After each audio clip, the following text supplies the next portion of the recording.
The calm before the storm. Every man remembers the silence before it all breaks down. A smile that doesn't reach her eyes, a shift in her tone, a subtle change in how she says goodnight. Nothing explosive, nothing obvious, just different. And the stoic man feels it, not as fear, but as truth whispering through the cracks. He doesn't accuse, he doesn't act out, but neither does he ignore. In Meditations, Marcus Aurelius wrote, "If someone can show me that what I think or do is not right, I will happily change, for I seek the truth, which never harmed anyone." This is the foundation of Stoic thought, to seek truth, not comfort. The Stoic man is not afraid of what he might find. He is afraid of deceiving himself. And in relationships, self-deception is the most seductive betrayal. Men often sense something is wrong, but they convince themselves it's just stress, just her job, or just a phase. Yet the unease lingers, because the soul knows what the ego denies. Stoicism teaches that perception is the first defense against chaos, that you must observe the world not through the lens of emotion, but of reason.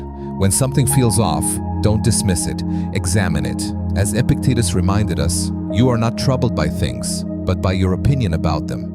When you feel betrayal brewing, you don't panic, you pay attention. The calm before the storm is your moment to prepare, not to pretend. The Stoic does not fear the truth, he fears the cost of ignoring it. Part 1. Why Women Cheat. A Psychological Perspective.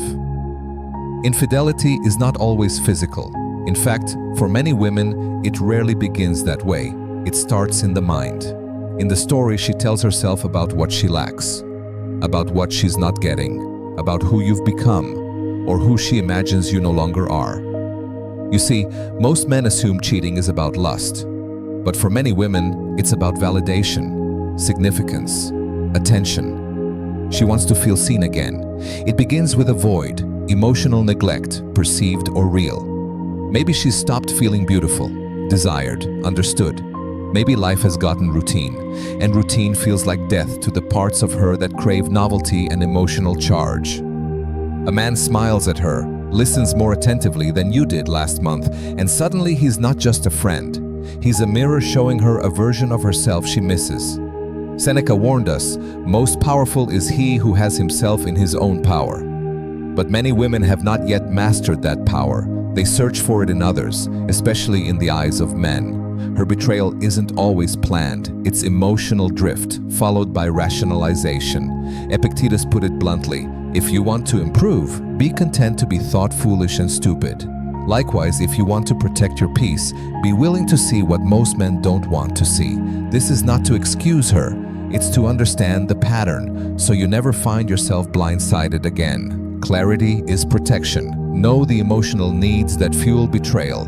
Understand the battlefield, not to control her, but to control yourself. Part 2. The core Stoic principle, perception before judgment. At the heart of Stoicism lies a timeless truth. It is not events themselves that harm us, but the way we interpret them. A woman cheats, that is the fact. But the devastation you feel, that's the judgment you place on the fact. Your thoughts about what it means, what it says about you, what you must do next, those thoughts create suffering. Epictetus reminds us, men are disturbed not by things, but by the view which they take of them. This is your greatest weapon, the ability to separate reality from reaction. The average man loses control in the face of betrayal. His ego collapses. He lashes out, spirals, or simmers in silence. But the Stoic observes, he does not personalize. He does not catastrophize. He perceives, then chooses his response. Marcus Aurelius wrote in Meditations, "You have power over your mind, not outside events. Realize this, and you will find strength." The key is detachment, not from love, but from illusion. Detachment isn't coldness, it's clarity. The ability to see a storm coming and stand rooted, not because you don't feel it, but because you're not ruled by it. When your partner begins to drift, change, hide, or lie, your instinct may scream, but your Stoic mind whispers, wait, observe, understand, then act. Because judgment without perception is blindness, and blindness in a man leads to self-betrayal far worse than any she could ever commit. Hold the line between what is seen and what is assumed. In that line lies your power, your dignity, and your path forward. Part 3. The early signs of infidelity. Red flags to watch. Infidelity is rarely a lightning strike. It's a slow leak, a gradual unraveling that begins with silence, secrecy, and subtle shifts in her presence. The signs are not always dramatic. In fact, they are often mundane, so easily dismissed that most men chalk them up to mood or stress. But a Stoic man learns to recognize what others choose to ignore: sudden emotional distance. Her laughter doesn't come as easily. Her eyes don't linger. You feel like a stranger is occupying her body. Hyper-privacy. Her phone is now a vault. Her social media changes. Her patterns shift without explanation, unaccounted for time. She's out, busy, or tired more often. But something in the tone doesn't sit right. Overreaction to basic questions. You ask, "Who were you with?" And she responds as if you've insulted her character. Loss of intimacy, but sudden self-enhancement. She avoids your touch, but puts on perfume for the gym. Buys new lingerie, but sleeps turned away. Marcus Aurelius offered a warning wrapped in wisdom. The impediment to action advances action. What stands in the way becomes the way. These signs, if seen clearly, become your path, not to accusation but to awareness. Too many men talk themselves out of what they already know. They confuse loyalty with denial. Seneca warned, "He who is too busy with trivial things becomes incapable of greatness." The Stoic doesn't chase shadows, but neither does he ignore the writing on the wall. To see is not to fear. To see is to prepare. Part 4. Microbetrayals.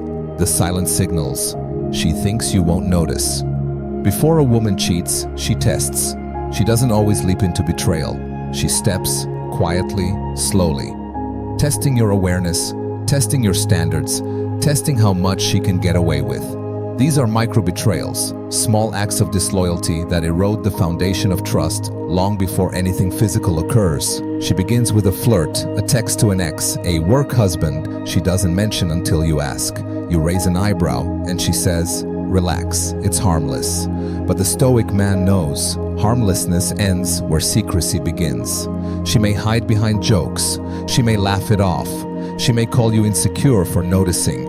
But every boundary she crosses quietly is a rehearsal for the day she'll cross one loudly. Epictetus reminds us, if you want to improve, be content to be thought foolish and stupid. And often, when you confront these early signs, that's exactly how you'll be made to feel, like you're imagining things. But wisdom is being willing to look paranoid today, to avoid being betrayed tomorrow. Seneca wrote, "The first step towards amendment is the recognition of error." These silent signals may seem small, secretive texting, deflecting when you ask simple questions. Emotionally leaning on another man, saying, "I need space," while becoming emotionally available elsewhere. But they are not small, they are warning shots. Marcus Aurelius wrote, "You must build up your life action by action, and be content if each one achieves its goal as far as possible. So must you build your boundaries, moment by moment, with quiet firmness. Without rage, but with unshakable resolve. You don't need drama to set limits. You just need clarity. Part 5. Stoicism and emotional self-control in the face of betrayal. So the truth is revealed. She has crossed the line. Your heart races. Your chest tightens. Thoughts swirl. Images burn into your mind like a brand. But now, more than ever, you must remain grounded. The average man explodes. He yells, he begs, he accuses, he spirals into revenge, or worse, despair. The Stoic man does none of these. Why? Because he understands that emotional control is power, not over her, but over himself. Epictetus taught, anyone capable of angering you becomes your master. The woman who cheats may take your trust, but only you can surrender your dignity. Pain is not weakness, but letting pain control your response is. You don't numb yourself. You don't pretend it didn't hurt. You feel, but you don't act from that place. Seneca advised, no man is more unhappy than he who never faces adversity, for he is not permitted to prove himself.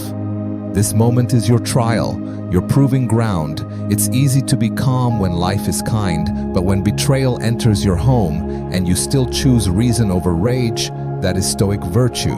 Marcus Aurelius reminds us, when jarred unavoidably by circumstances, revert at once to yourself and don't lose the rhythm more than you must. So you center yourself.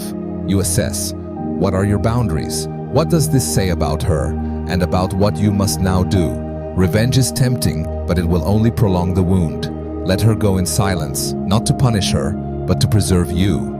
Because nothing is more powerful than a man who stays unmoved when the world expects him to shatter. Part 6. The hidden pain behind a cheating woman. Not every act of betrayal comes from malice. Some come from wounds, unhealed, buried, denied. And when a woman cheats, it's often not because she wants to hurt you, but because she cannot face herself.